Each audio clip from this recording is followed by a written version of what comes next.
petitioner versus Maria Fe C. Antonio Baluyot and Republic of the Philippines respondents. Thank you, Your Honors. Appearances, please. Good morning, Your Honor. Same appearance as counsel for the petitioner. I'm Attorney Melvin De Castro Mane, Your Honor.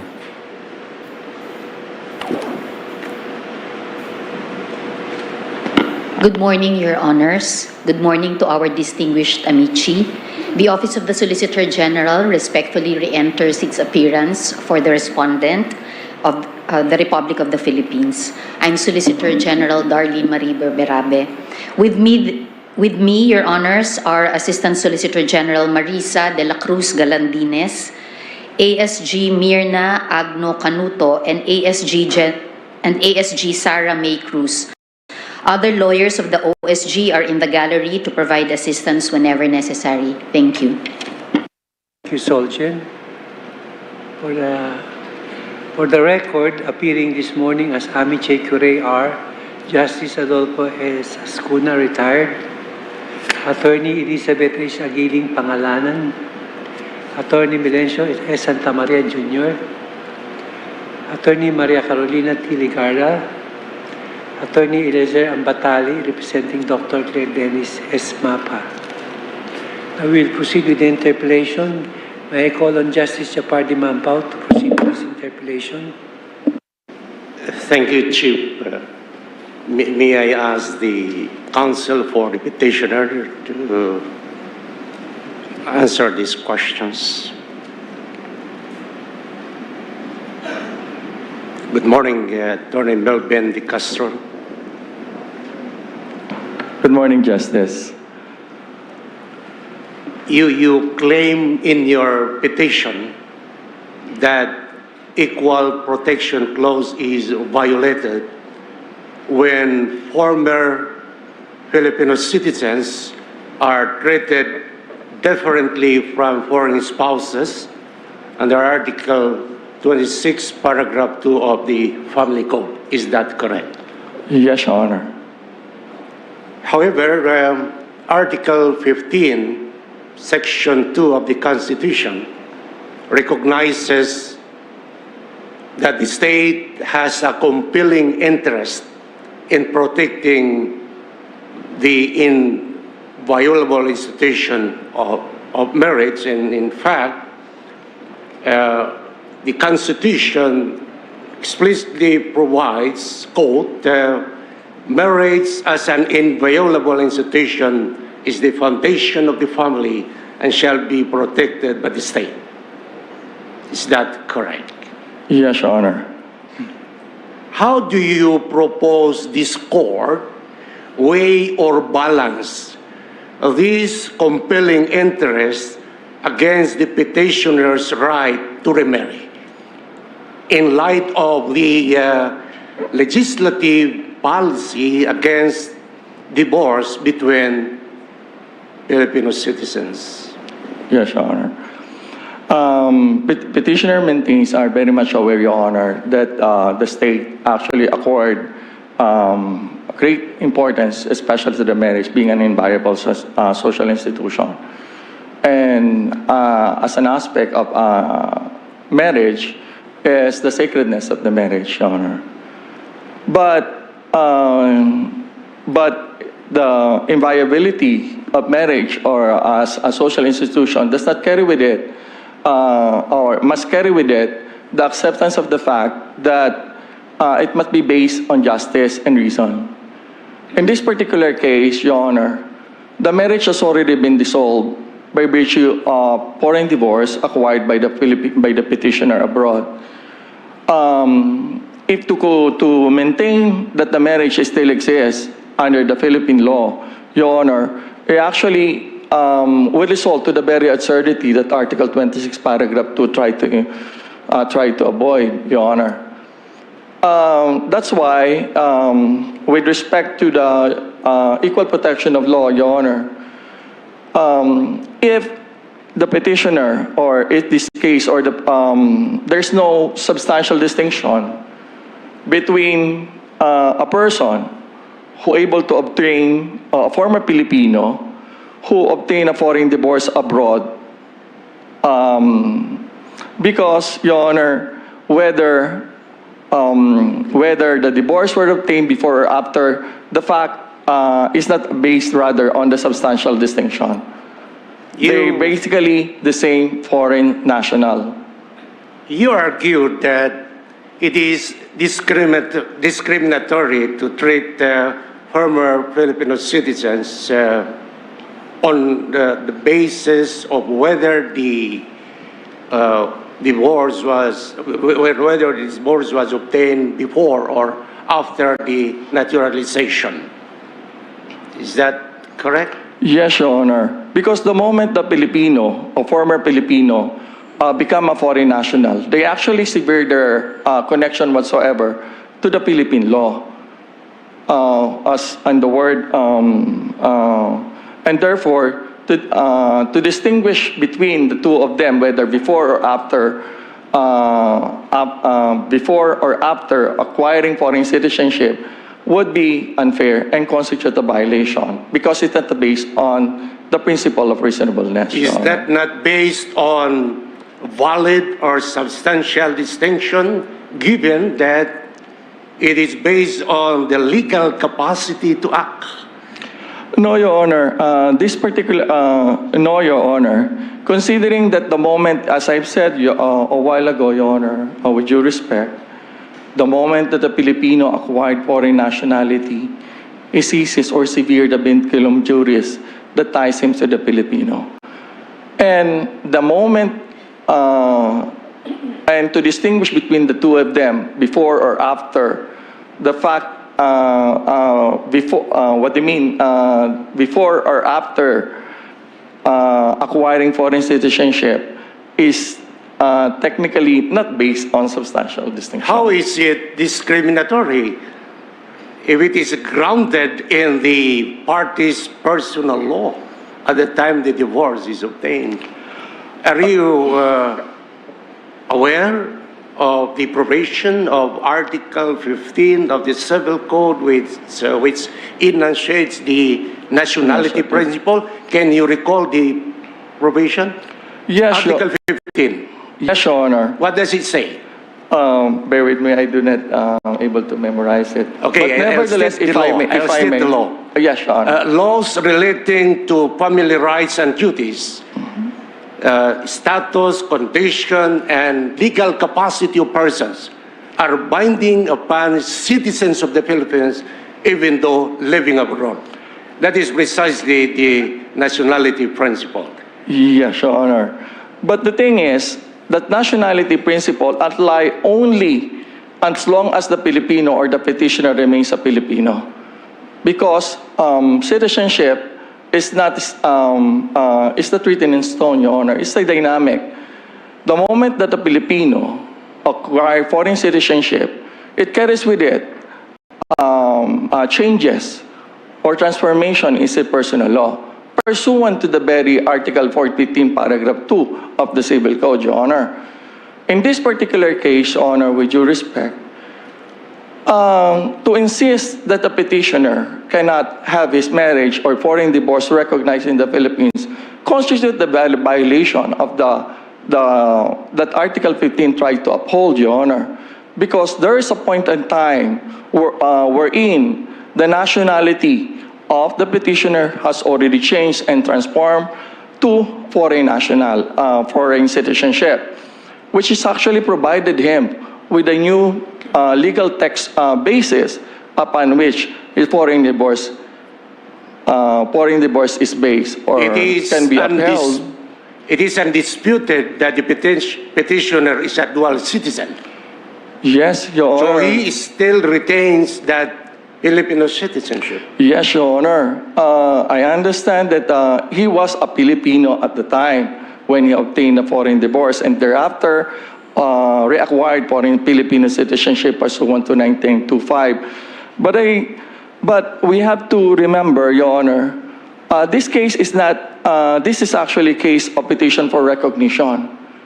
Would you bear with me, Your Honor?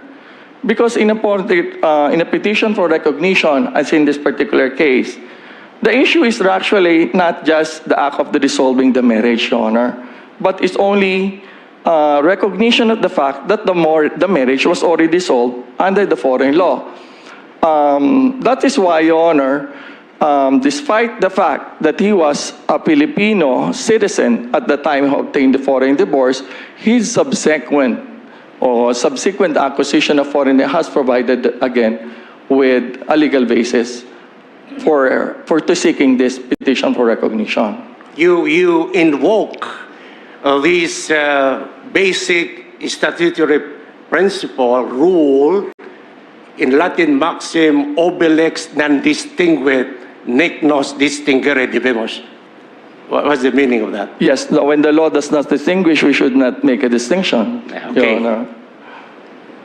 However, your petition urges the court to read into Article 26, Paragraph 2 of the Family Code a distinction between a Filipino who obtains divorce and one who later on becomes a foreign national.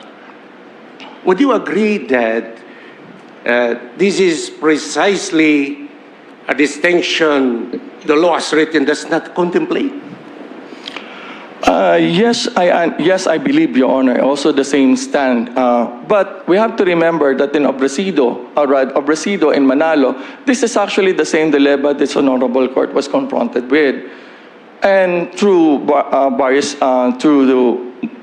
tools of interpreting and constructing the law, they were able to justify a situation involving Filipino parties, wherein originally was not allowed to have their marriage or foreign divorce recognized. This petitioner maintains that this is just an extension, an equitable extension of the principle laid down by Honorable Court in Manalo and Obrecido, Your Honor. When did your petitioner obtain divorce? When? October 18, 2010. October, yes, Your Honor. And he became American citizen when? He became on February 20, 2019. 2019, Yes, after Your Honor. 9 years. Yes, Your Honor. And subsequently, more than a year, he applied for dual citizenship. So he obtained his dual citizenship on July 30, 2020. 2020, after a year.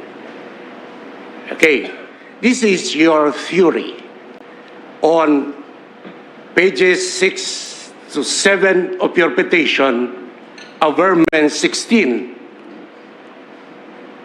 You advance the theory or postulation that the accusation of American citizenship cures any defect in the divorce he obtained while still a Filipino.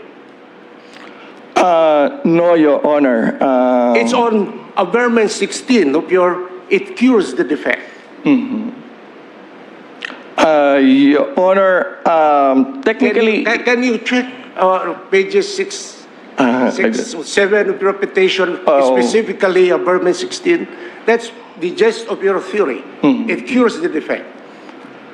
Actually, as I've said, Your Honor... So you are changing your theory? No, Your Honor. Actually, when he changed his acquired American citizenship, and that transform, Your Honor, I stick on my answer that he transformed his personal law to that of American, which is under the American law, regards divorce as valid. As dual citizen, he remains bound by the two legal systems, correct? Yes, Your Honor. Can the petitioner selectively invoke a foreign nationality when it is favorable to him? At the first glance, that would be my that's also my impression, Your Honor. But the truth is that when the petitioner become or subsequently reacquired his foreign citizenship, actually, Your Honor, he just continue on with the journey of his evolution of his identity as an individual.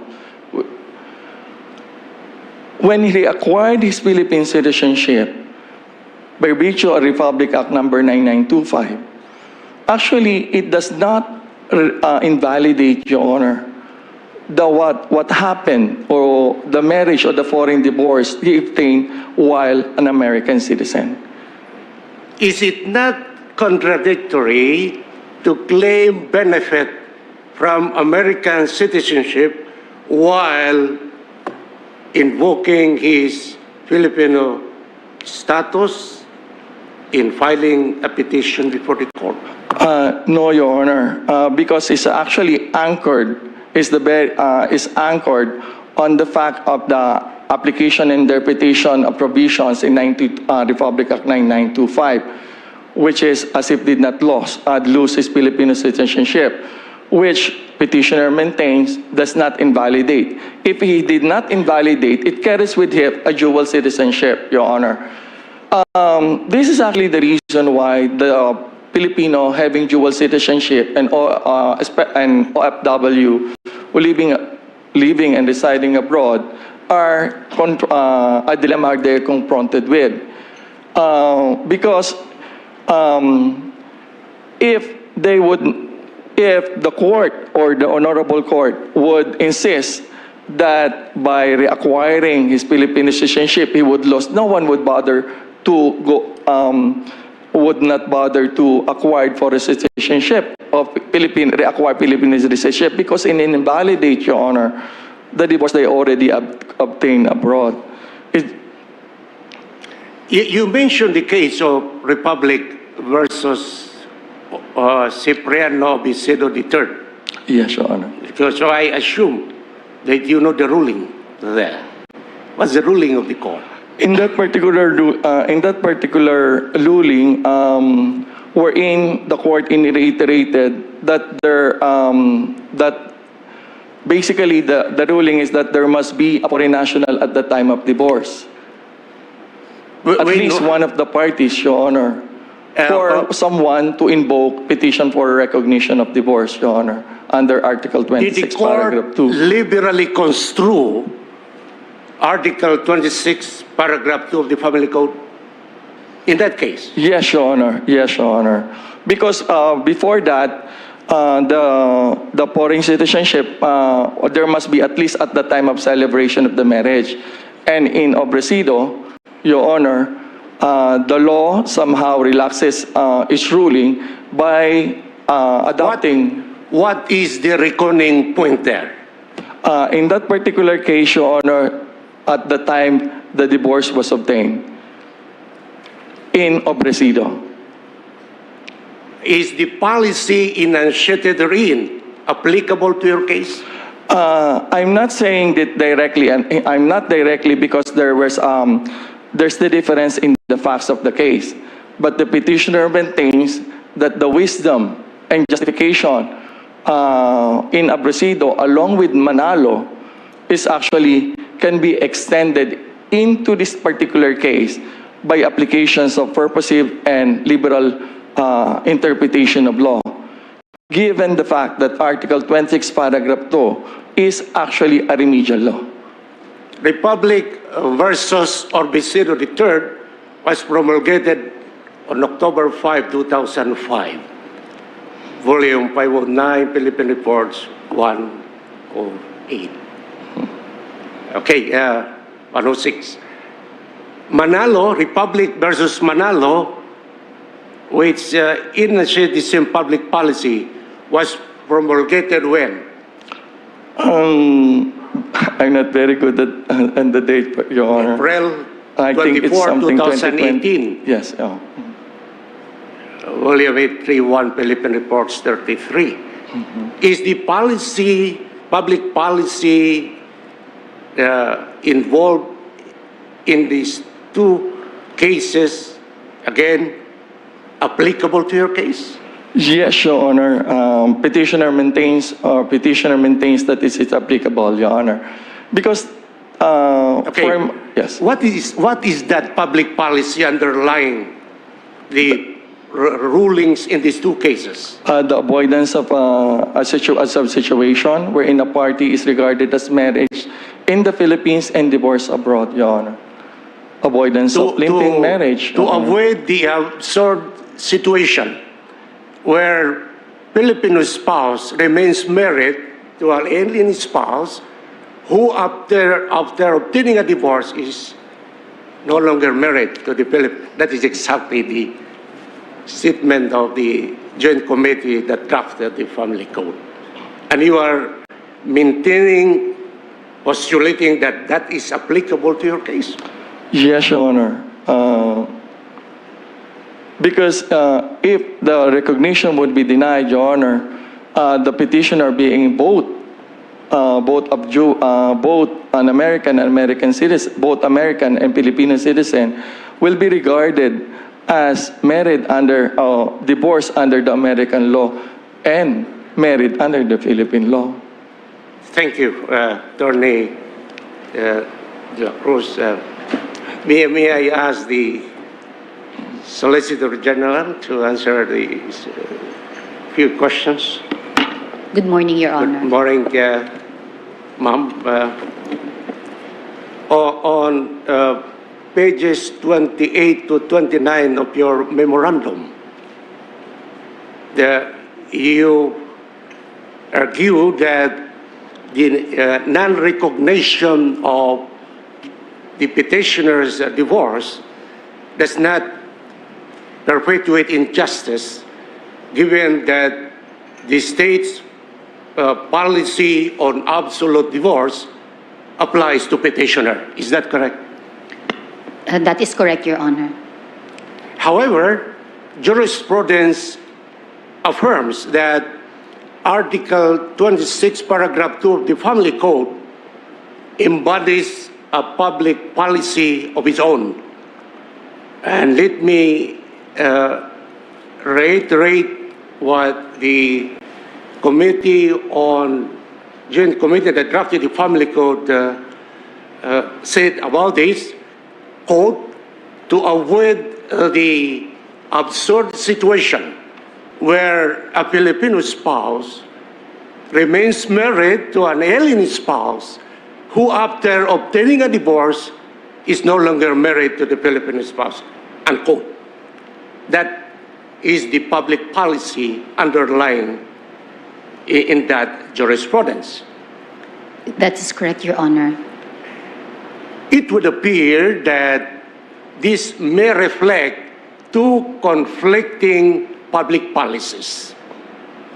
And in controversies involving Article 26, Paragraph 2 of the Family Code, it is the more specific policy that should prevail, in line with the judiciary's evolving liberal approach in interpreting and applying the law. Correct? Correct, Your Honor. However, it is the view of the Republic that the Article 15 of the new Civil Code provides for the nationality principle or the choice of law principle. We follow the nationality principle, which goes from a very long history, from the Code of Napoleon in the 19th century in 1804, which heavily influenced the Spanish Code in 1889, and which in 1950, when the Commission adopted the Civil Code, consciously adopted the Article 9 of Spanish Code, which is practically the same provision. So which means that it carries with it the tradition of why nationality principle was adopted by the civil law countries as opposed to the common law countries showcased by England, which had a different history and different evolution. And for the Republic, Article 26 provides a narrow exception in recognition of the modern trend and in order to avoid the foreseen injustice. And Your Honor, what strikes us and which crystallizes the view of the Republic is that the very exact situation that we are discussing here has been the specific issue that was considered by the committee then, and that is what will be the rule if the involved individuals are both Filipino citizens and still it is the personal law. The nationality principle must still be observed, Your Honor. So Article 26 for us just provides a very narrow exception. In light of the ruling of the court in Republic versus Orbisido, and subsequently the case of Republic versus Manalo, would you agree that the judiciary's evolving policy is to adopt a liberal approach in interpreting and applying Article 26, Paragraph 2 of the Family Code? We note the progression or the evolution of the thought process of the Supreme Court, and we respect that in those spaces where there are gaps that the court considered as unforeseen, then the principle of equity, which goes again through a long history, equity is to apply or to look for a just solution for those gaps, which the general law might not have anticipated, but it is our position that this situation was actually anticipated, and the executive order, which has the status also of a legislative act, carries with it the wisdom of the provision that went into Article 26 and, of course, the Civil Code in Article 15. In your view, would it be considered as judicial legislation if, in deciding to grant the reliefs sought by the petitioner, the court may simply modify the ruling in the case of Republic versus Orbisido III and adopts yet a liberal interpretation of Article 26, Paragraph 2 by enunciating that in order to apply, first, the reckoning point will be the party's citizenship at the time the divorce is sought to be recognized in the Philippines, rather than, as enunciated in Republic versus Orbisido, the party's citizenship at the time the divorce was obtained. Two, for purposes of this provision, a dual citizen can be considered as an alien spouse. What do you say? That's the possible modification of the Orbisido doctrine. Your Honor, with regard to the judicial legislation, so the jurisprudence as it now stands, the reckoning or the reckoning threshold will be that the spouses are Filipino citizens at the time of divorce. Now, if we grant this, it is our humble and respectful position that it will be it will amount to judicial legislation.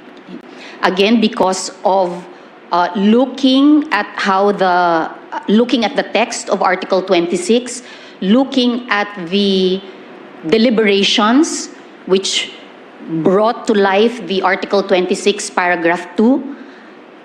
So it is our humble position that it will be going against the wisdom of that provision of law. Invariably, you are telling us that it is not within the ambit of the power of the court to interpret the law. Yes, Your Honor. Respectfully, we also are taking note that in recent cases, such as Gramatica and Ursua cases, where the court was also mindful of certain consequences or impact, most injustice have been addressed, but there could also be others which remain to be unaddressed. And if I may quote in Gramatica versus People, a 2025 case per Honorable Justice Inting, the court's duty is to give effect to the clear letter of the law, not to rewrite it to impose a penalty more suited to the moral outrage evoked by the facts. Any modification or enhancement of the prescribed penalties lies within the exclusive province of the legislature and not the judiciary. And also in Joseph versus Ursua, a 2025 case penned by Justice Joseph Lopez, the court also said that the court does not have the monopoly to assure the freedom and rights of homosexual couples. With the political, moral, and cultural questions that surround the issue concerning the rights of same-sex couples, political departments, especially the Congress, must be involved to quest for solutions which balance interests while maintaining fealty to fundamental freedoms, if I may add. Do you know that the court applied the Orbicida doctrine in 25 cases, the latest of which is the case of Republic versus Nang, 951 Iskra 785? Okay. Yes, Your Honor.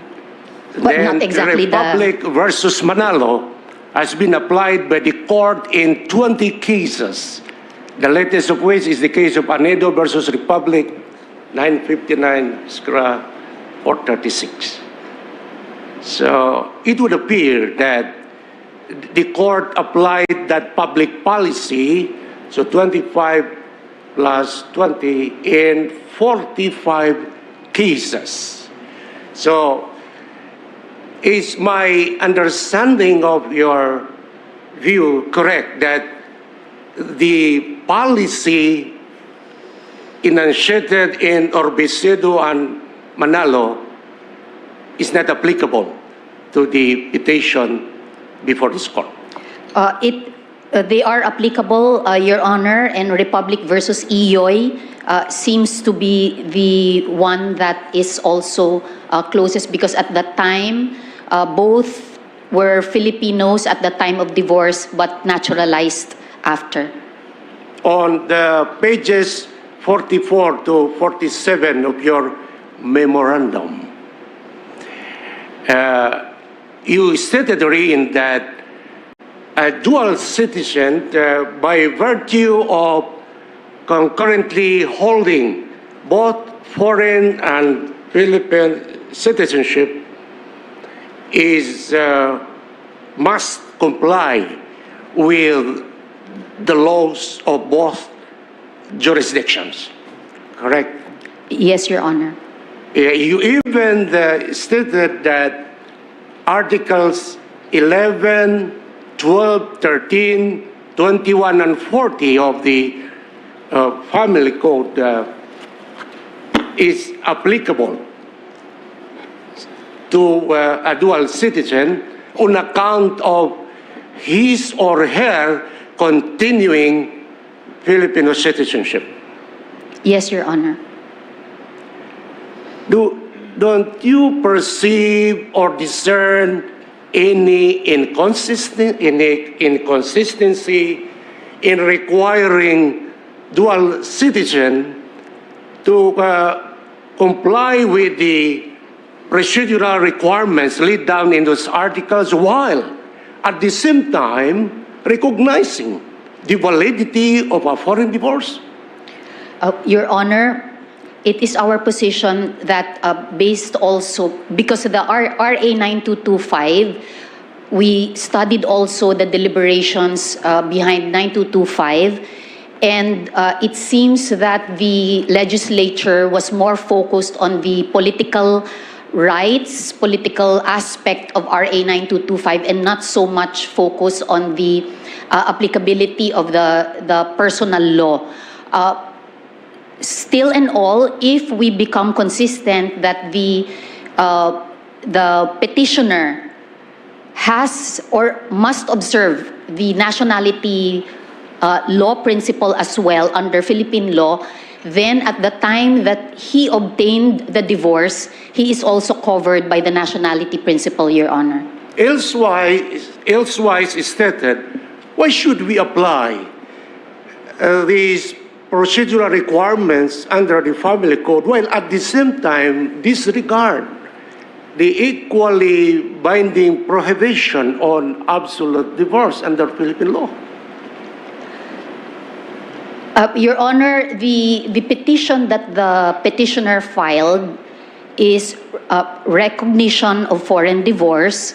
However, it is not a simple submission to the court of a foreign judgment because no sovereign is required to observe or respect a decision of a foreign court. So it will be subject to the evidentiary requirements, which it is also our position that the petitioner is deficient in submitting even the evidentiary requirements. So the first hurdle has not been satisfied even.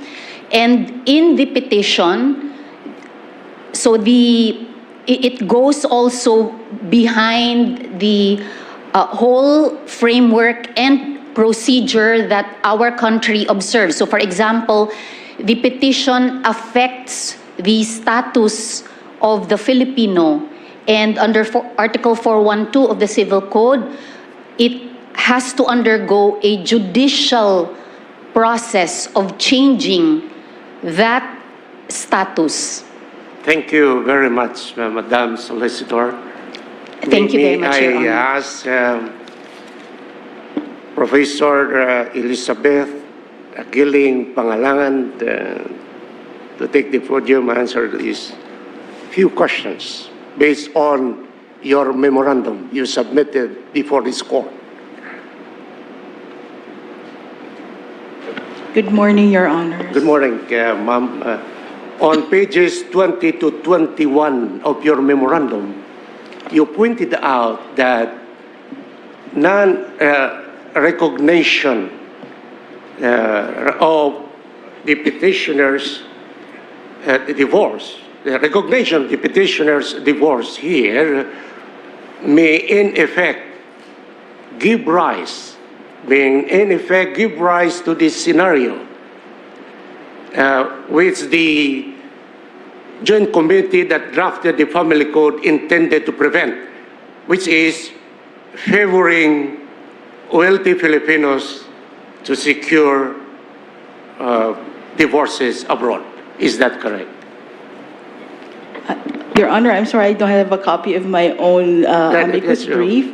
It may be wrong, but that's what you have said there. You mentioned about that discussion of the Joint Committee that drafted Family Yes, Your Code. Honor. Let's avoid the situation where it may favor wealthy Filipino citizens who can Yes, afford Your to Honor. secure Yes, Your divorces Honor, abroad. because they will be the only ones who can go abroad, live there, and secure You a quoted foreign that. divorce. Your Honor. Okay.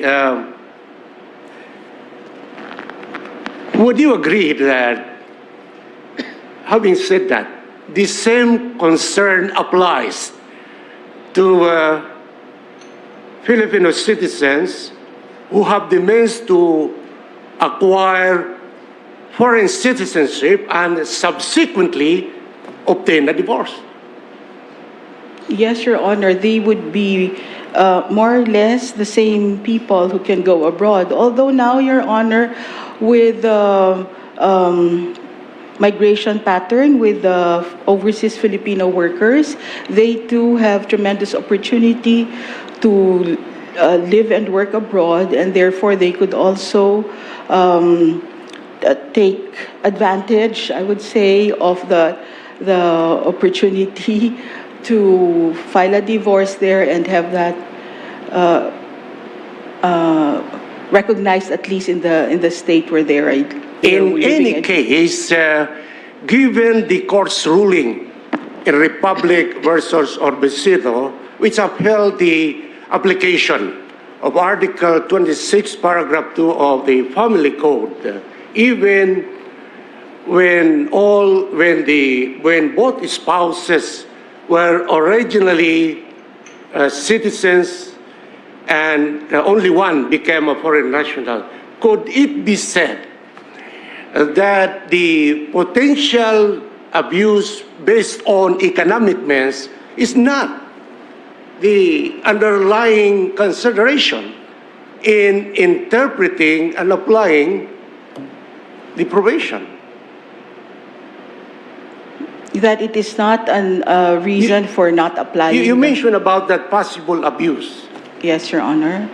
That the fact that this may be abused by some, Your Honor, I think should not be taken against those who have the opportunity to live and work abroad and get a foreign divorce, Your Honor.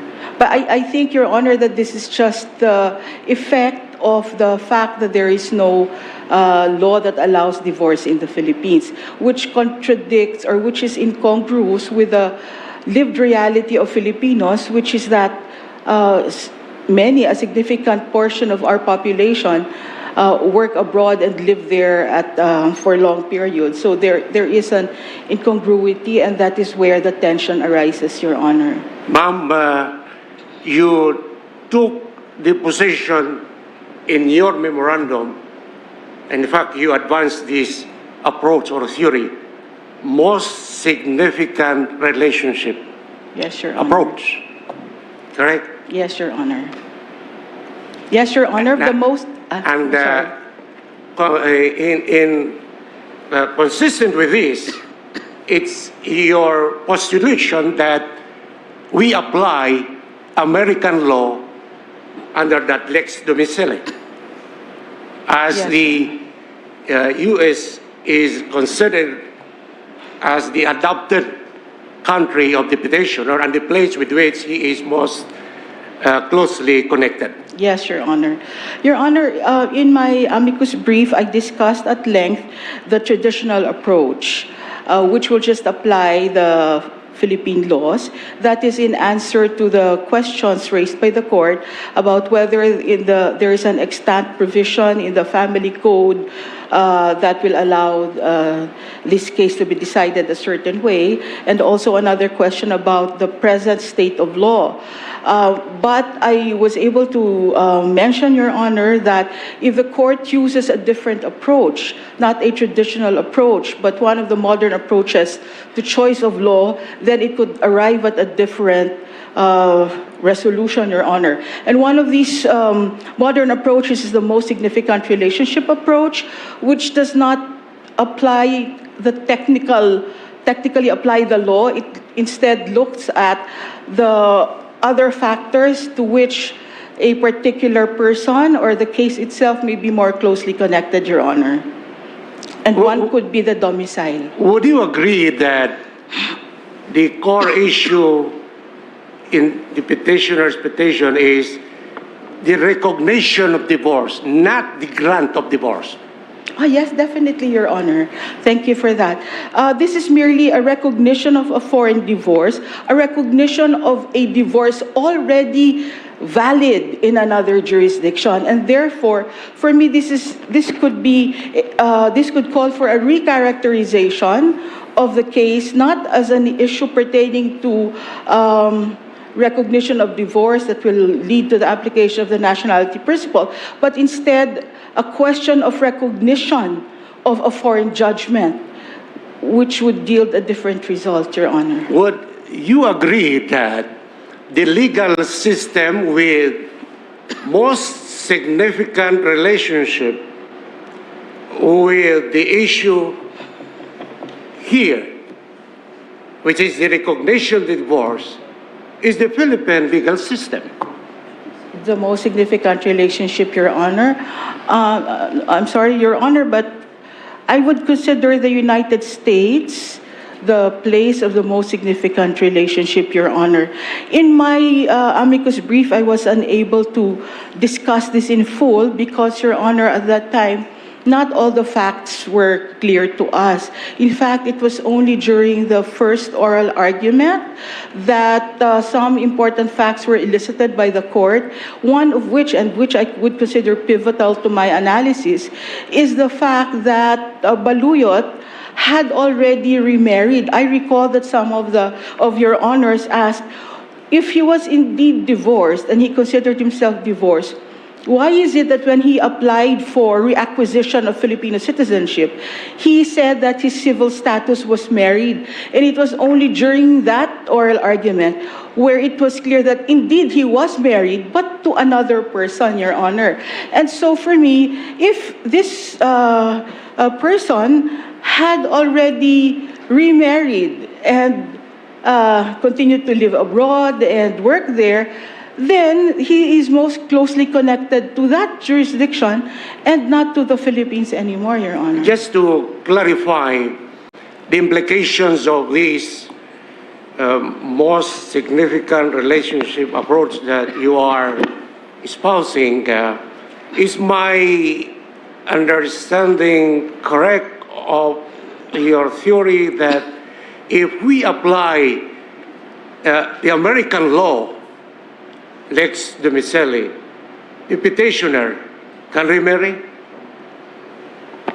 Yes, Your Honor, as in fact he has remarried, Your Honor. And the reason why he was able to remarry in the U.S. is because, according to U.S. law, his first marriage had already been terminated. And that anywhere in the U.S., because of the full faith and credit clause in the U.S. Constitution, a decision rendered by one of the 50 states will be recognized as a matter of general rule in all the other 49 states. And so this dual citizen, or even if the citizenship, the reacquisition of the Filipino citizen came later, as far as the U.S. is concerned, his marriage had already been terminated, and therefore he had the capacity to remarry. What happens now to the divorce obtained by the petitioner, which is purportedly void under Philippine law? Would that be disregarded under the theory that you are espousing now? Or disregard such divorce? No, Your Honor. In fact, that foreign divorce is recognized by the U.S. courts, Your Honor. And therefore, I would submit, Your Honor, that since this is... what comes to my mind is the case of Fujiki versus Marinay, although that's not for divorce, but for recognition of a declaration of nullity issued by the Japanese courts, where the court held that the RTC was committed error in dismissing the case because that was not a case for nullity of marriage, but for recognition of a foreign judgment. So I would say that I see the analogy, Your Honor, that this is not a case for foreign divorce, but just a recognition of a foreign divorce, and which is already a judgment valid and legal in the place where it was obtained, Your Honor. Thank you very much, ma'am. May I Thank you, Your call Honor. Justice Dolfo Ascuna to take the podium and answer these 2 or 3 questions based on your submission. Yes, sir.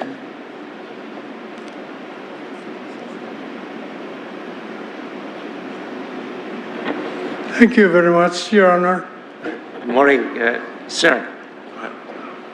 Article 26, paragraph 2 itself is an exception to the Philippine prohibition on divorce when the court, in its two rulings, relaxed the application of the law.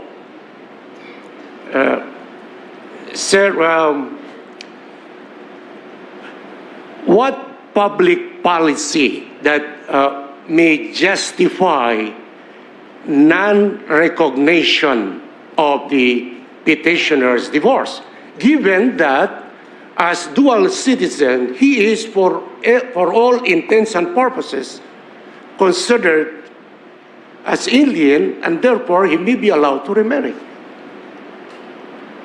Your Honors, I maintain that in view of the provisions of our civil code on nationality principle, the bedrock foundational rule is that Filipinos, even while abroad, are subject to their personal laws by Philippine law.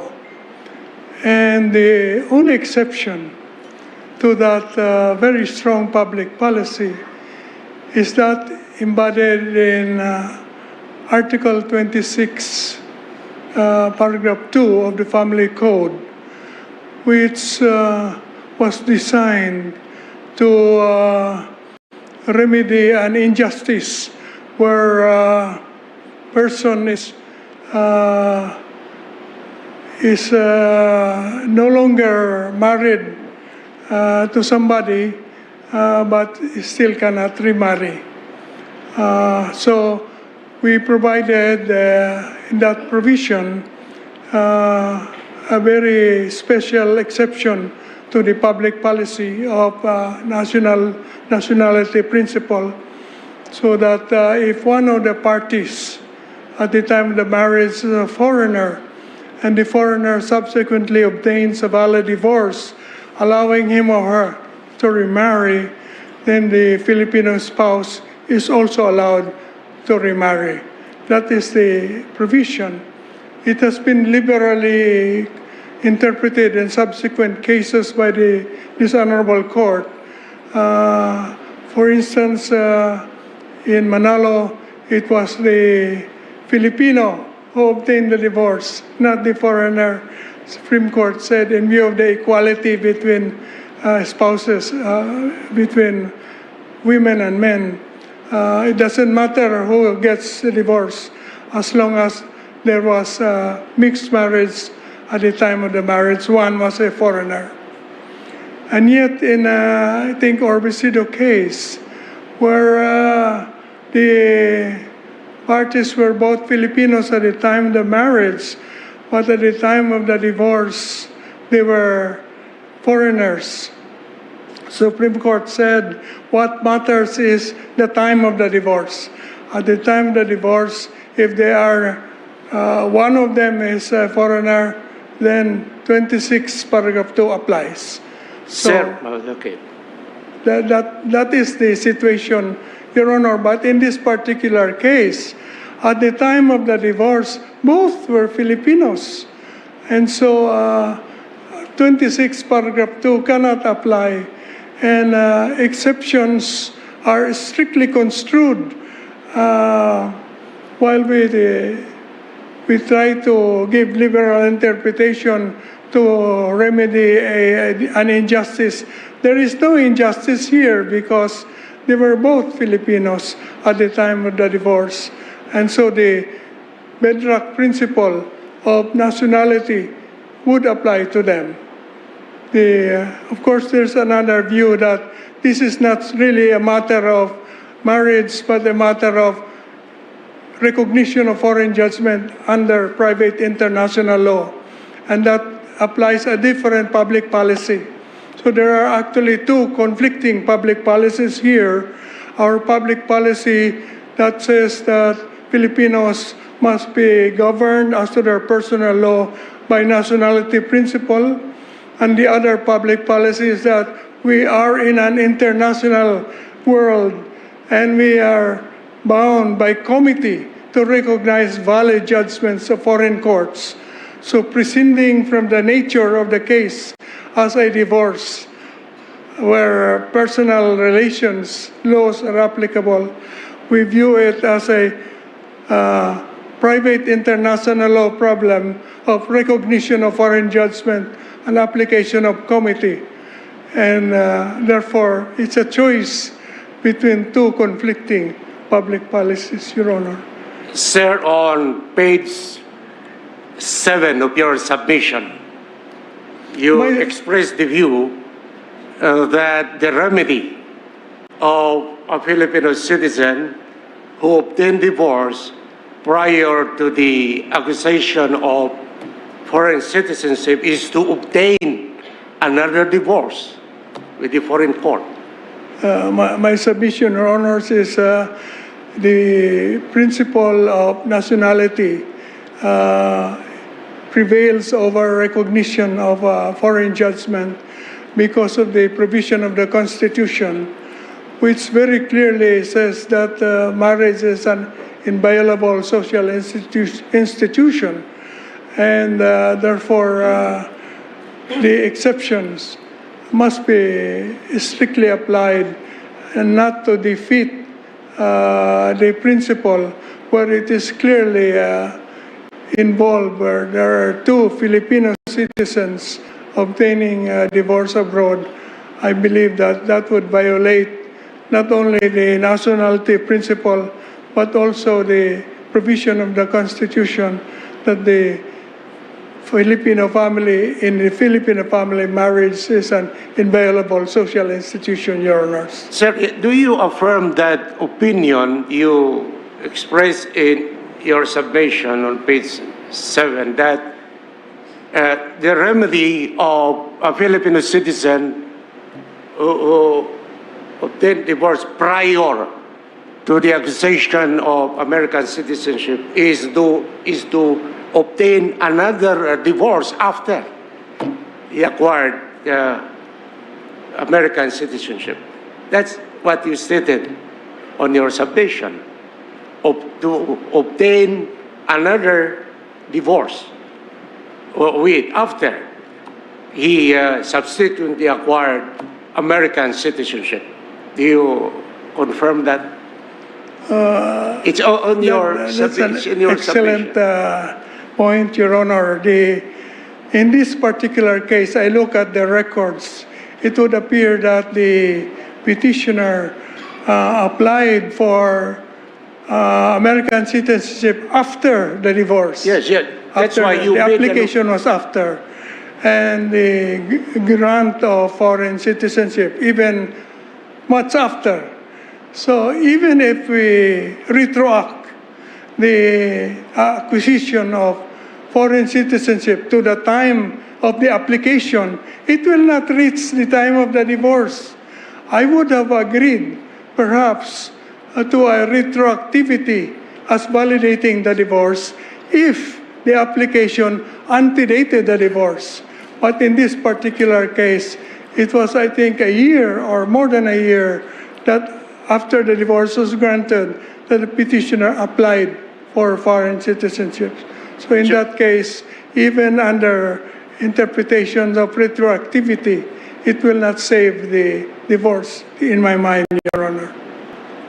So you don't advise the petitioner to obtain another divorce after he subsequently acquired American citizenship? Yes, Your Honor, like in Orbicido case, because what matters, according to this Honorable Court, is the citizenship of the parties at the time of the divorce.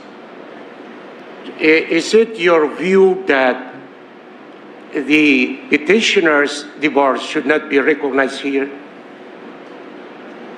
In this case, Your Honor, the only way... Even if he is a dual citizen?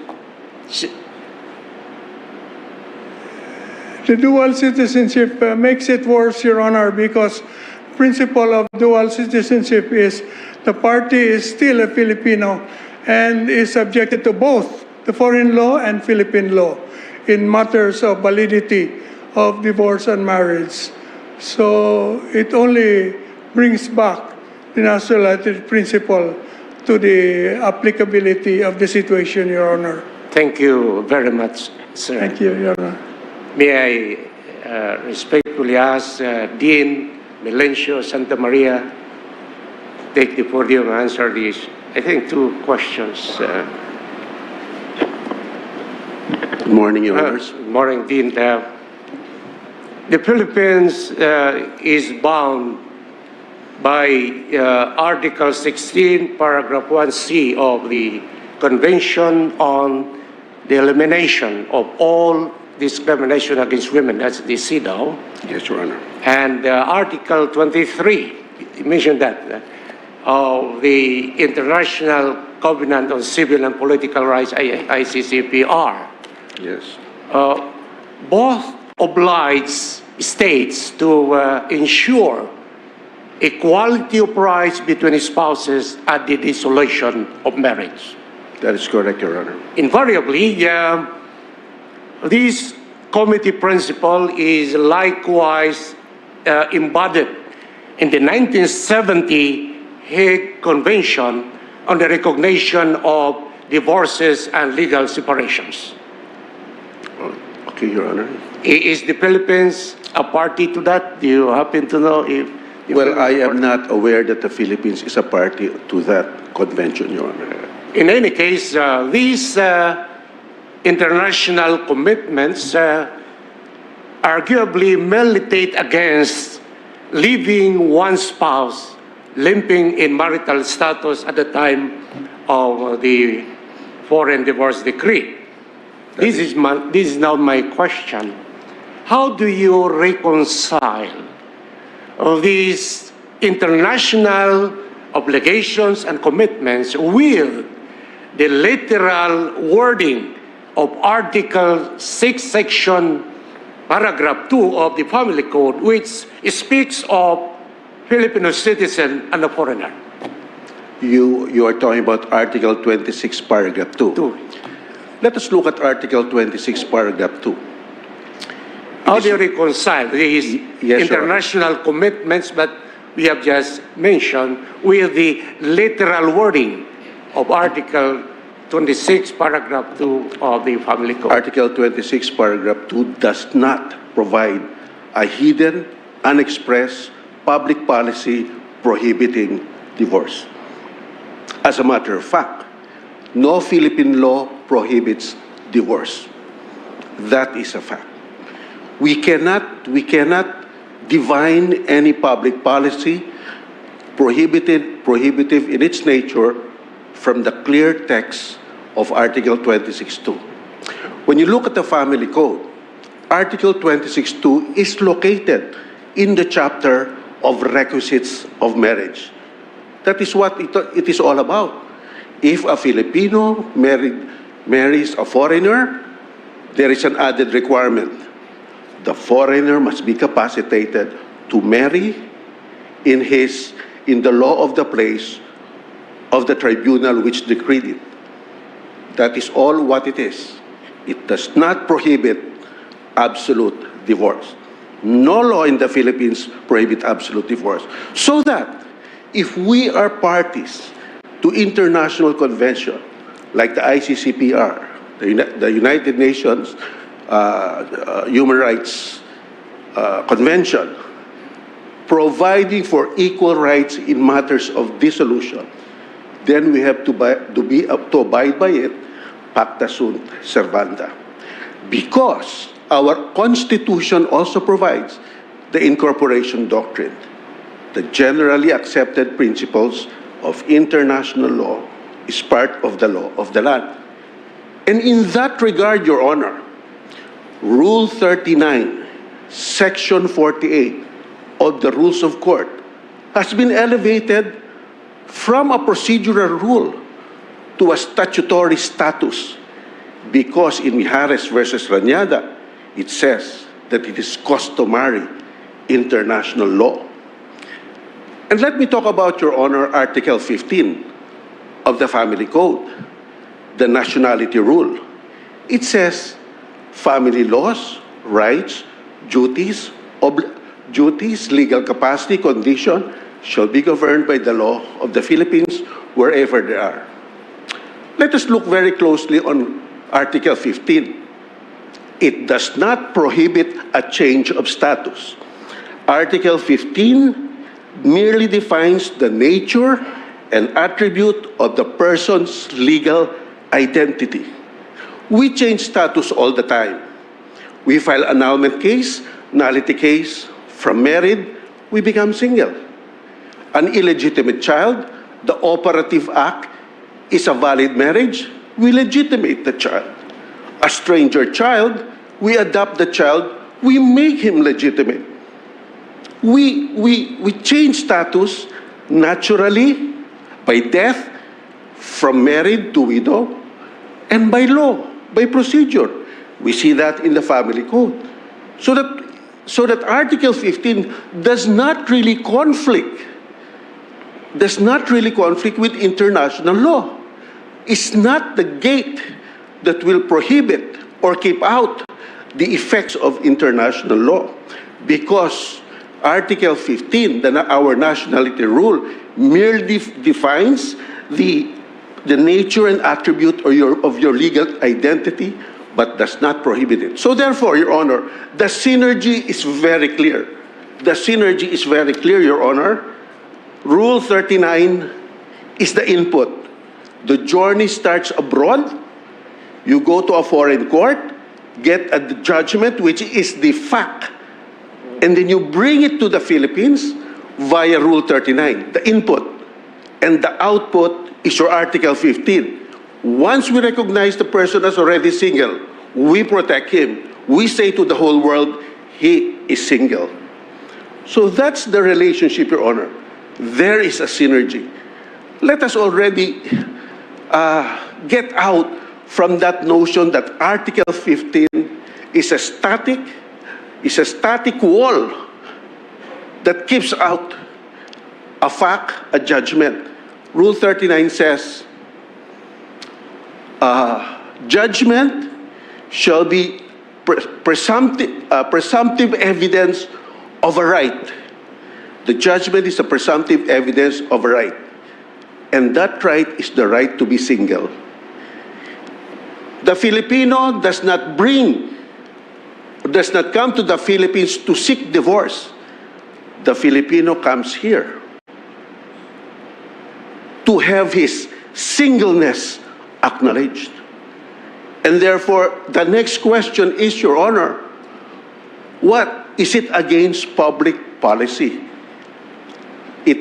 Your Honor, it is not against public policy. So there is the synergy, Your Honor. It does not really conflict with each other. If we adopt a purposive, treaty-consistent reading that benefits Mr. Baloyot, do you know of a legal principle or precept that would keep the courts, Philippine courts, from effectively recognizing every divorce between two Filipino citizens, which would preempt the Congress prerogative to legislate absolute divorce? First of all, Your Honor, there is no need for a treaty. My humble opinion, Your Honor, is that Rule 39, Section 38 is enough. Is enough, Your Honor. Simply because, Your Honor, even this court said that the burden of proof to show that it is against public policy is for the person who asserts it. And so that therefore the default mode should be one of recognition. And so that therefore the one who should file the petition for recognition or petition to discard that recognition is on the assailant, Your Honor. Is on the assailant. It's just a matter, Your Honor, of... That's why, Your Honor, I see this case as a pivotal, jurisprudential, landmark case, a potential one, because it can change the paradigm. Instead of the person who got the divorce seeking a petition for recognition of judgment, then let's just follow the ordinary rules.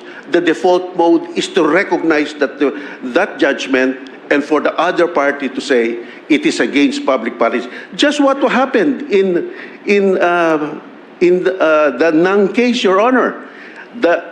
A divorce obtained by mere letter in Japan, submitted to this court, and this court said there is no proof to show that it is against public policy. So the burden shifts. And in that case, the court made mention these two cases, Republic versus Orbicedo and Republic versus Malalo. That was cited also there. Yes, Your Honor, but I feel that Nang went one step forward. Because there is no law in the Philippines. There is no law in the Philippines allowing divorce by a letter of agreement. And yet this honorable court said it is not, there is no showing that it is against public policy. We admit it. And so that therefore, there is no need. Rule 49 is enough, especially so when it only talks about not an identity of law, but the effects of a foreign judgment. Are the effects of that foreign judgment, do they collide with the fundamental norms in Philippine law? It does not, Your Honor. Thank you very much, Dean. May I call Thank you. Dean Maria Lisa Rosario Lopez.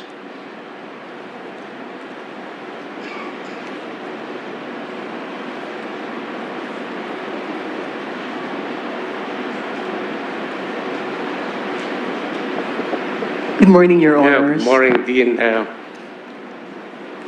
Article 2, Section 2 of the Constitution enjoins state to adopt the generally accepted principles of international law as part of the law of the land.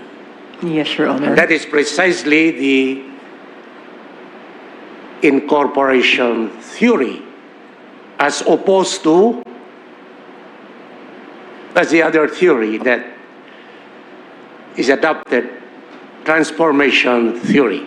Mm-hmm. Okay, in my previous question, we mentioned about those international covenants, Article 16, Paragraph 1C of the Convention of the Elimination of All Forms of Discrimination against Women, and then the International Article 23 on the International Covenant on Civil and Political Rights. In this light,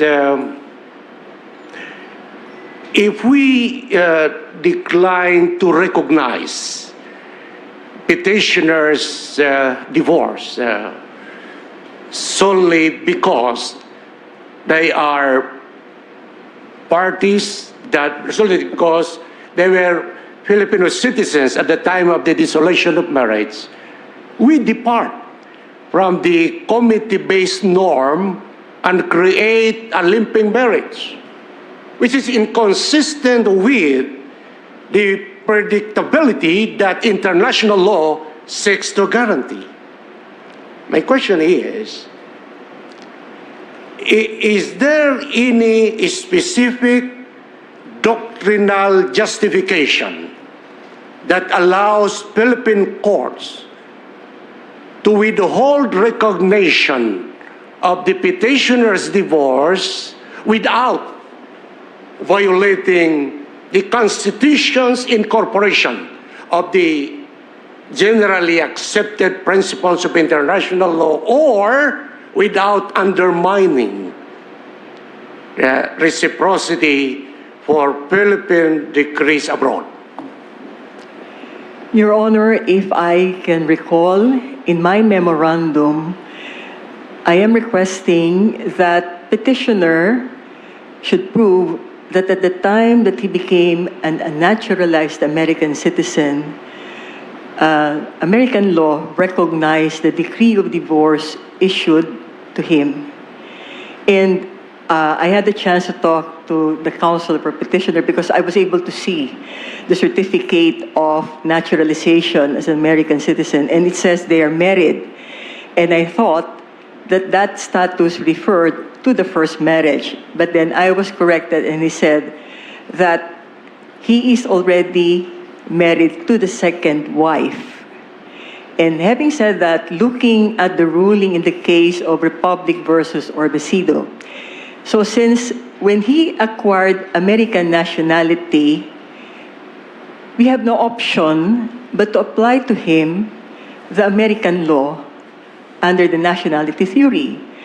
The only problem that we are faced right now, unlike in the case of Orbecido, the decision on the divorce was obtained when he was already an American citizen.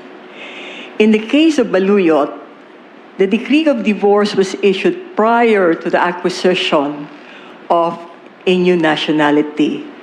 So what is important for us is to find out if indeed American government recognized the decree of divorce that was issued to him before he became an American national. And since based on the certificate of his American nationality, it indeed recognized, that's where comity now applies. We have to respect it. The problem, after acquiring this American nationality, he reacquired Filipino nationality. And at this point, I think we have to admit that our Dual Citizenship Act is not firm regarding the reacquisition of civil rights. Because in my position, it is not simply about an issue on divorce or marriage, but it also applies to other civil rights, just like what happened in the case of Aznar versus Christensen, an issue about inheritance. So probably it's best to refer back this Dual Citizenship Act to Congress for it to more or less amend the law and make it clear what happens if in case here is a Filipino national acquiring a foreign nationality and again reacquiring Filipino nationality, and there is a conflict when it comes to civil rights. Then, do we recognize foreign divorce that is valid and effective in the issuing country? Based on the cases decided by the Honorable Supreme Court, I can say yes. But that is in consonance with the intention of the framers of the Family Code under the second paragraph of Article 26. Because it's very clear, I think it was only last minute that with the approval of the former President Cory Aquino that they decided to insert that provision. But subject to the condition that it should be a mixed marriage between a foreigner and a Filipino national. However, of course, we cannot overlook the case of Republic versus Orbecido. But in my humble opinion, even if that case was not decided or did not reach the Supreme Court, applying now the nationality theory under Article 15, when Orbecido became an American citizen, when the decree of divorce was issued, we have no choice. We have to respect his new national law, which is American law. And if in American law, divorce is accepted, we have no right not to recognize it. Thank you very much. Then my last two questions Thank you very much. are addressed to Professor Katrina Ligarda, please.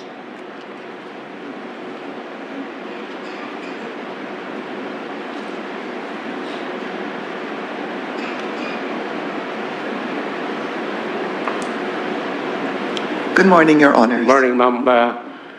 Is citizenship divisible? Is citizenship divisible? Nowadays, I think so, Your Honor. So many Filipinos have become dual by buying golden visas in Spain and Portugal. I think they can become dual. By divisible, we mean that in the case of a dual citizen, can we apply concurrently different sets of personal laws? This is what I tell my students, Your Honor. I tell them that a Filipino who has become another citizenship cannot choose for himself what is beneficial to him under one law and prejudicial against him under the other law. That is what I say. So I think that if there is dual citizenship, the dual citizen should decide which citizen he intends to live, which citizenship he will intend to pursue. In other words, he cannot selectively invoke the favorable rights afforded by one nationality over the other. In my opinion, Your Honor. Now let me demystify this scenario.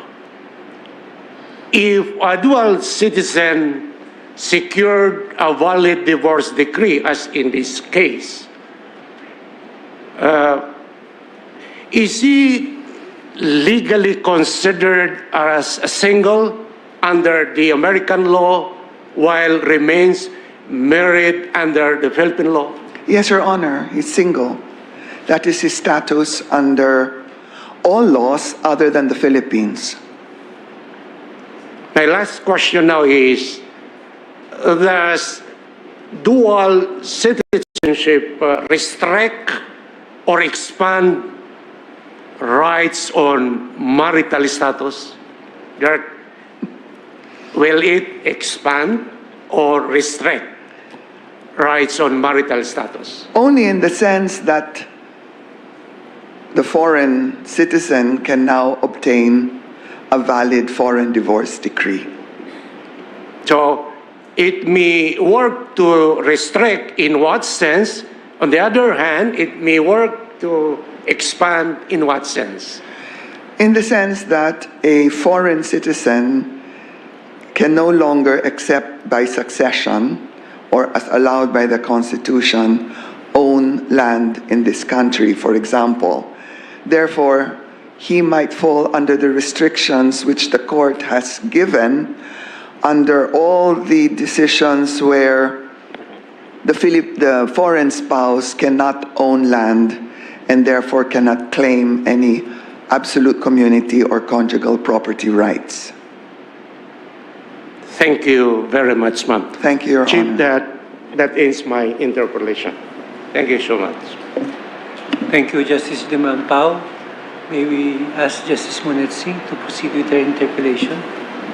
Thank you, Chief. With your permission, may I call on the counsel for the petitioner, please?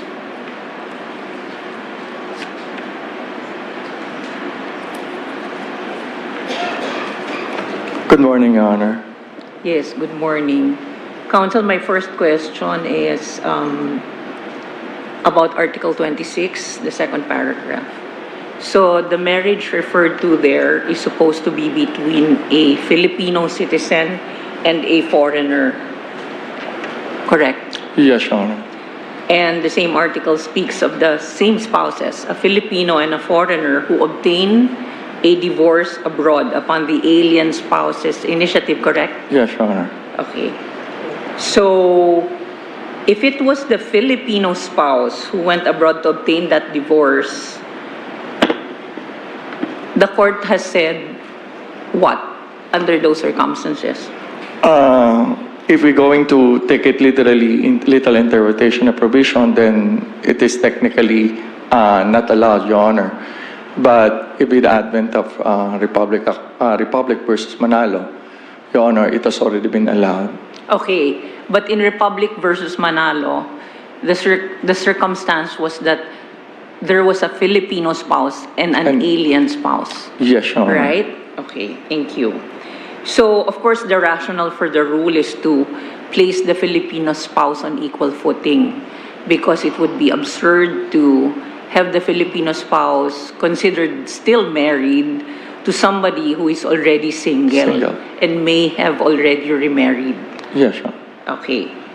Now, do you see a gap in the law? Yes, Your Honor. Okay. And what is that gap that you see? It is that it doesn't provide a solution, or it does not cover or contemplate the situation wherein the petitioner is right now, Your Honor, wherein he divorced his Filipino spouse while still a Filipino.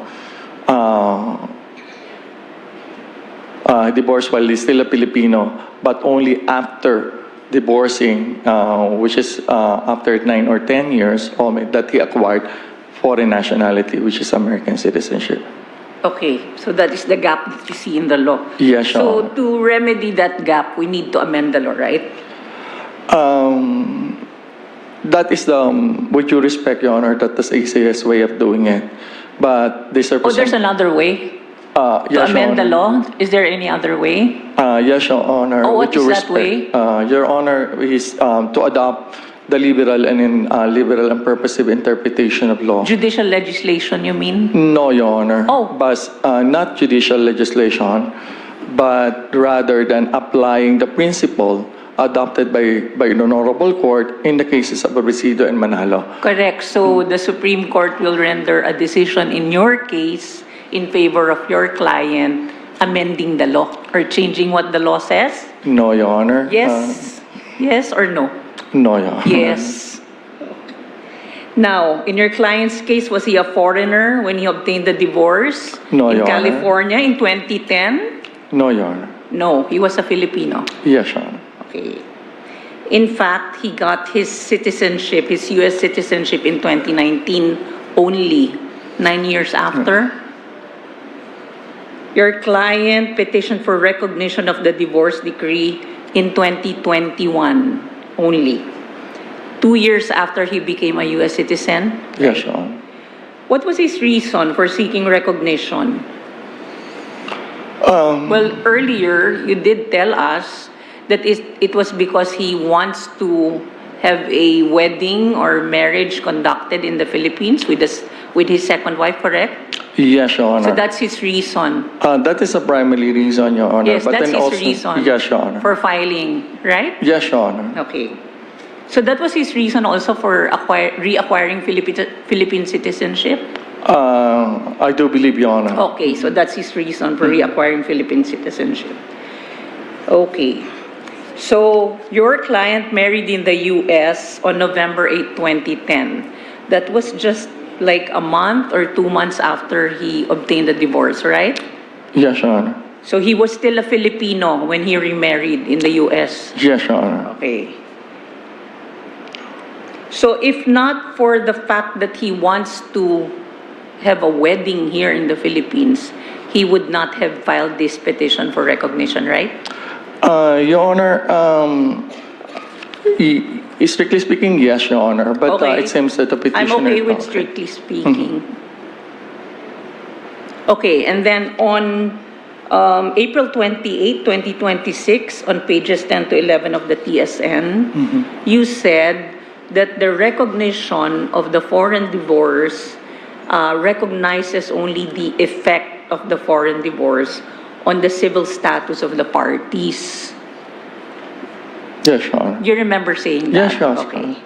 So, what do you mean by that? Only recognizes only the effect on the civil status that he has become single? Is that what you're referring to? No, I'm referring to the fact that, juridical fact that he already, as American citizen, which he subsequently acquired after obtaining divorce in the United States, it capacitates him to remarry or to conduct into a marriage, Your Honor, which allowed him to marry in the first place as an American citizen. Your Okay, Honor. so if we grant the recognition, you are saying that we are effectively recognizing the validity of the divorce. Yes, Your Honor. Because, as I said, with due respect, Your Honor, the petitioner maintains that this acquisition need not be at the very moment or rather, his acquisition of foreign citizenship need not necessarily be at the very moment of the divorce, Your Honor. Okay. It could be after, just as in the particular case, where he obtained it as a Filipino and thereafter acquired foreign citizenship. Okay, so of course you're aware that Rule 39 is just a procedural rule, right? Yes, Your Honor. The recognition of the foreign divorce, even if it's a foreign divorce judgment, will not entail an examination of the validity of that divorce. Yes, Your Honor. But Yes. Yes, Your Honor. And it is actually just for the court in a case for recognition to study the existence of the foreign judgment, right? If it exists, and also if it was rendered in accordance with the foreign law. Yes, Your Honor. Okay. The petitioner actually maintains that as initiated or discussed by one of the amici, Your Honor, that this is just a petition, with due respect, this is a petition for recognition, and that is basically the purpose, wherein what the petitioner seeks for the enforcement of the right or the divorce it obtained, which is already valid in the United States, which under Article 39 is actually basically highly enforceable. So we are, by recognizing, if we grant the petition, if we recognize the foreign divorce, here we are giving effect to more than just a recognition that it exists and that it has been, and that the marriage has been declared or the marriage has been dissolved by the California court. Yes, It goes Your Honor. beyond that. It goes beyond that. In a way, yes, Your Honor. Because, In what way? In a way that there will be no confusion, Your Honor. Oh yes, now Yes, you Your are Honor. confusing me. I'm sorry. In the same way that, Your Honor, that there will be a consistency in his civil status, Your Honor. A consistency. Consistency in civil status, because, Your Honor, if the petition is particularly be denied, Your Honor, the absurd situation, which is actually trying to be prevented with Article I wasn't 36, Your speaking Honor. about denying it. I was speaking about granting it. That was why my question was phrased that way. This is a procedural rule, right? Yes. So you just want us to recognize this foreign divorce, correct? Yes, Your Honor. And under Rule 39, all that happens in a recognition of a foreign judgment is that the court declares the existence of the foreign judgment and declares that it was rendered in accordance with the foreign law. Yes, Your Honor. Yes. Yes. Yes, Your Honor. Okay, so we are clear on that? Yes, Your Honor. Okay, good. Okay, so earlier when Justice Di Maampa was interpellating you, you said these statements. First, you said that the moment the individual acquires foreign citizenship, they automatically sever their ties to the Philippines. You said that earlier. Yes, Your I Honor. wrote it down. And then this one as well. The nationality principle applies only for so long as one remains Filipino, but the petitioner is already a U.S. citizen, which provided him with legal basis for a divorce. You also said that. Yes, Your Honor. Okay. So just to end with you argue that your client became a U.S. citizen, and so he became entitled to all benefits of a U.S. citizen. And so you argue that his divorce was validly obtained. Yes, Your Honor. Okay. Then you further argue that because your client reacquired Philippine citizenship, he became entitled to all the benefits of a Filipino citizen. And so you also further argue that he should not be discriminated against by interpreting Article 26 against him because he's also a Filipino, right? Yes, Your Honor. Okay. And so your client wants to be a U.S. citizen when it benefits him And he also wants to be a Filipino citizen when it benefits him, right? That's what you're asking us to consider. No, Your Honor. No? No, Your It's Honor. okay. Because It's okay. I don't need a reason. Thank you, Attorney. May I now call on the Solicitor General, please?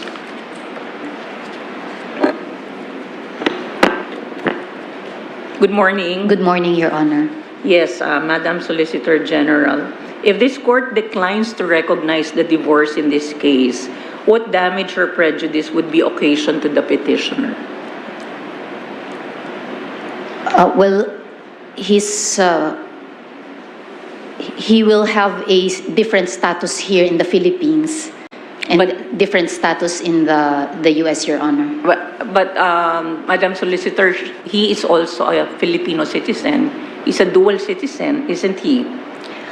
I was referring to being single, Yeah. Your Honor. So, although, if I may say, it is of his own doing, that he will be in that predicament because he obtained the divorce while being a Filipino citizen and being covered by the nationality principle, Your Honor. Okay, so his problem will be that here in the Philippines, he cannot marry. Yes, Your Honor. Okay, but for all intents and purposes, he can do whatever he wants everywhere else. Yes, Your Honor. Okay. So is that a denial of his rights as a Filipino being a dual citizen? We do not think so, Your Honor.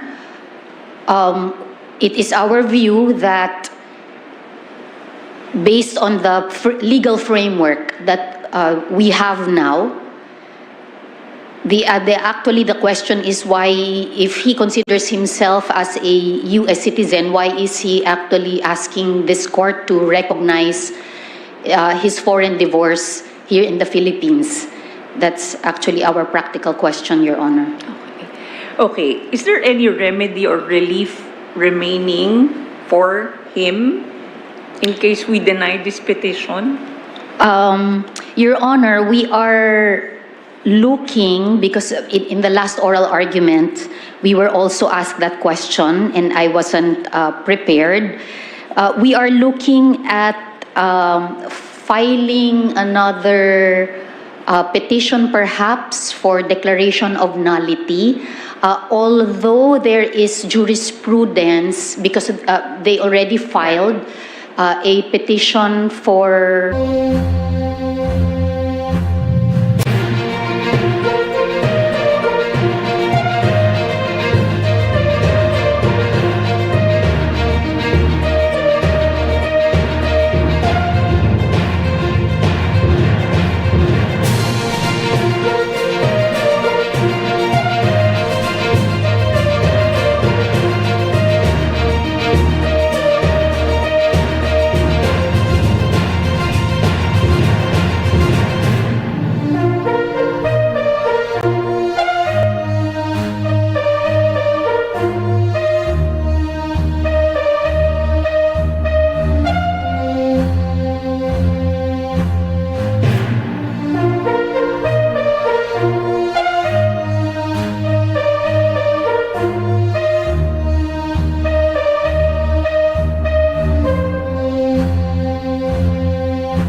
public, it must be secular, and so that therefore the question is, if a Filipino is to marry a foreigner and to have a divorce, it's moral. But if a Filipino marries a Filipino and gets a divorce, it is immoral. Where is the substantial distinction, Your Honor? There is none. That is why it is against the equal protection of the law. There is no substantial distinction in its practical sense, in its emotional sense, in its psychological sense, and its legal sense. Absolutely none. In its practical sense, Your Honor, before annulity of marriage and a divorce, before they could marry, they first have to get a court order. Exactly the same. The nature of the freedom is the same. The emotional content before filing the case, most likely the same. A desperate spouse, an anguished life, just the same. And third, just like in the Baluyot case, Your Honor, if you look at the decision in the Baluyot case, the effects are the termination of the marriage, visitorial rights, custodial rights, and the dissolution of property. That is not, they are not, those do not collide, even with Philippine law. And so that therefore the Rule 39 is very explicit. The effects of a judgment, that is what we are looking for. Okay, so Dean, you are telling us that the recognition of the foreign divorce will be subject to an examination of public policy. Now, who determines public policy? Your Honor, that has already been decided by the Supreme Court. The Supreme Court will decide public policy. No. The legislature creates public policy. The Supreme Court identifies an already created public policy. And so that therefore, how should the Supreme Court do that? You have to look at the development in constitutional and legal law. You have to look at the shifting norms of conduct. You have to look at our experience. No, I'm just going to cite, Your Honor, the Supreme Court, when it said that the determination, when we determine public policy, first we have to look at the Constitution. And second, we have to look at the law. And if it's not in the Constitution and in the law, then we have to decide for yourself whether it is injurious to society. And that is where you look at the landscape of constitutional legal law. And in our Constitution, Your Honor, as held in the Manalo case, there is no absolute prohibition for divorce. And our family code explicitly repealed the article in the Civil Code on indissolubility of marriage. Total repeal, Your Honor. And that will show us, Your Honor, where we're going. And then we have the personal Muslim law where we allow 7 types of divorce.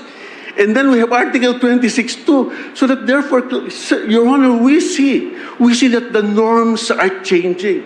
We cannot live by way of a norm that no longer exists, Your Honor. We have to change. Of course, Dean, your statements are rooted in the fact that you're looking at it from the viewpoint of divorce. Yes, Your Honor. Okay? But the other side of that is the marriage. Okay? And we have the Constitution where it is declared a compelling state interest to preserve the inviolability of marriage. Yes, and also the family as the basic social institution. Let me explain. That is a declared compelling state interest, and of course we know that the passage of the family code is based on the same policy, Your Honor, may I just explain yes, that? Yes, go ahead. You know, I will start by saying, let me just drink first. Go ahead.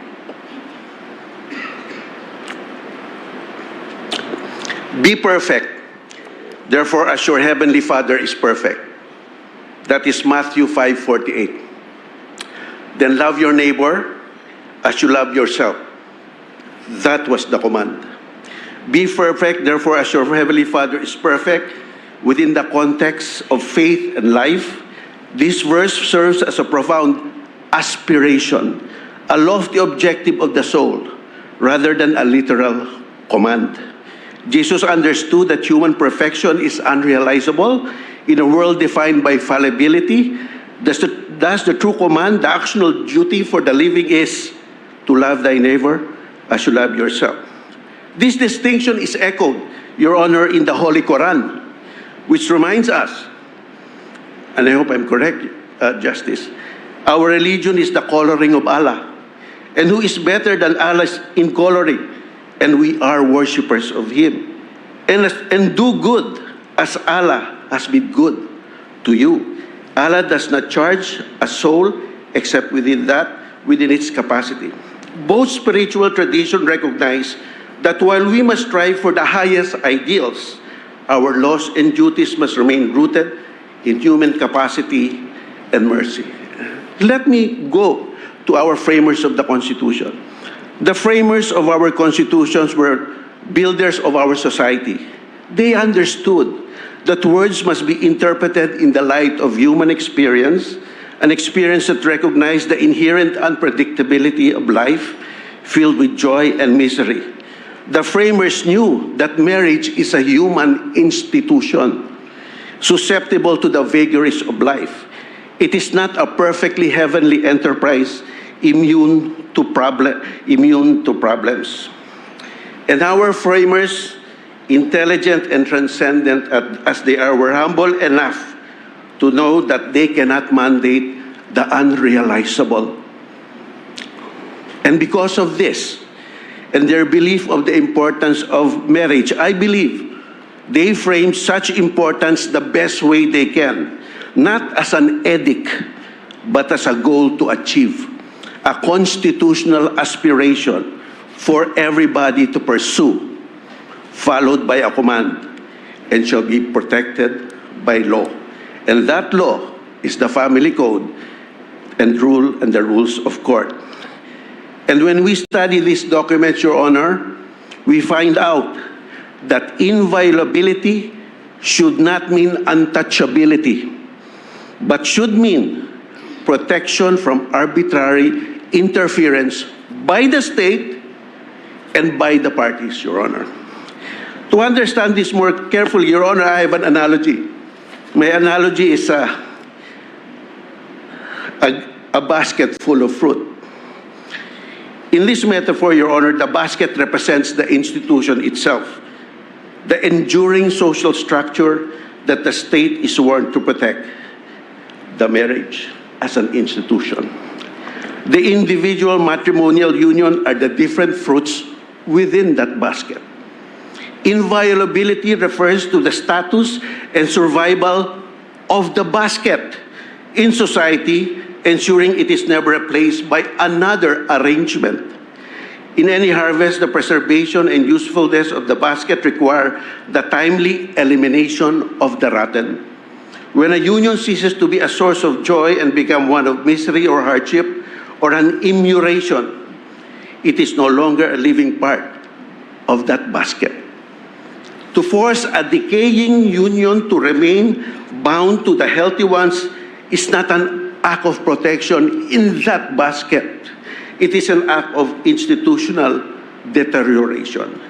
Just as one decaying fruit can spread contamination, the legal insistence on maintaining defunct contracts devalues the institution. Okay. That's the analogy, Your Honor. And besides, Your Honor, if we disallow recognition of foreign divorce of two Filipinos, the question is, did we save their marriage?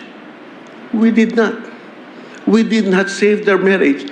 And instead, we will invite bigamy, concubinage, adultery, illegitimacy, so that the other side, so that in disallowing, it is more, Your Honor, deleterious to society.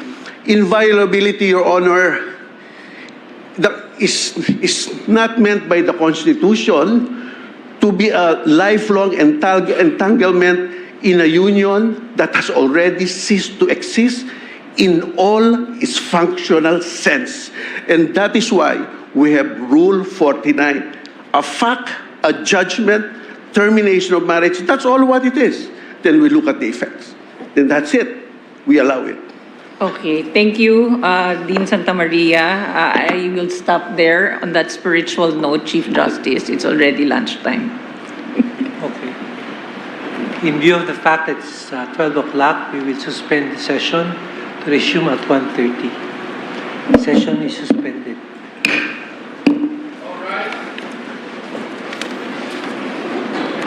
Please remain standing while the Chief Justice, the Senior Associate Justice, and the Associate Justices read the session off.